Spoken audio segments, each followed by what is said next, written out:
வெறும் கையுடன் கோவிலுக்கு செல்லக்கூடாது. பிறப்பு இறப்பு தீட்டுகளுடன் கோவிலுக்கு செல்லக்கூடாது. குளிக்காமல் கோவிலுக்கு செல்லவே கூடாது.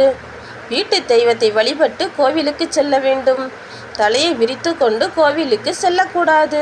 தலைக்கு மேல் கை தூக்கி வணங்க வேண்டும். வீட்டின் வாசலுக்கு முன் குப்பை தொட்டி இருக்கக்கூடாது. வீட்டின் வாசலுக்கு முன் செருப்பு போடக்கூடாது. வீட்டின் வாசலுக்கு முன் தொடைப்பம் வைக்கக்கூடாது. வீட்டின் வாசலுக்கு முன் தலை வைத்து படுக்கக்கூடாது. வீட்டின் வாசலுக்கு முன் உட்காரக்கூடாது. வீட்டில் உடைந்த பொருட்கள் இருக்கக்கூடாது. வீட்டில் ஓடாத கடிகாரம் இருக்கக்கூடாது. வீட்டில் பழைய சாமி படங்கள் இருக்கக்கூடாது. வீட்டில் கிழிந்த துணிகள் இருக்கக்கூடாது. வீட்டில் உடைந்த கண்ணாடி இருக்கக்கூடாது. முடி வெட்டியவுடன் எண்ணெய் தேய்த்து குளிக்கக்கூடாது. அமாவாசை அன்று எண்ணெய் தேய்த்து குளிக்கக்கூடாது. மனைவி கர்ப்ப காலத்தில் கடலில் குளிக்கக்கூடாது. புதுசாக திருமணமானவர்கள் தேரோட்டம் பார்க்கக்கூடாது.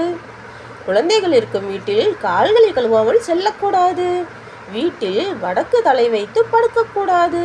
மருதாணி அரைத்து வைத்தால் 6 நாளைக்கு சாவு இல்லை. வடக்கு பார்த்து அமர்ந்து உண்ணக்கூடாது. கட்டிலில் அமர்ந்து உண்ணக்கூடாது. அமாவாசை அன்று பெண்கள் முடி வெட்டி கொள்ளக்கூடாது. காலில் கருப்பு கயிறு கட்டினால் தைரியம் நம்பிக்கை அதிகரிக்கும். காலில் கருப்பு கயிறு கட்டினால் எதிரிகள் நம்மை கண்டு அஞ்சுவார்கள். காலில் கருப்பு கயிறு கட்டினால் வம்பு வழக்குகளில் வெற்றி பெறுவீர்கள். காலில் கருப்பு கயிறு கட்டினால் பிறர் நமக்கு செய்வினை வைத்தால் பலிக்காது. காலில் கருப்பு கயிறு கட்டினால் திருமண தடை நீங்கும்.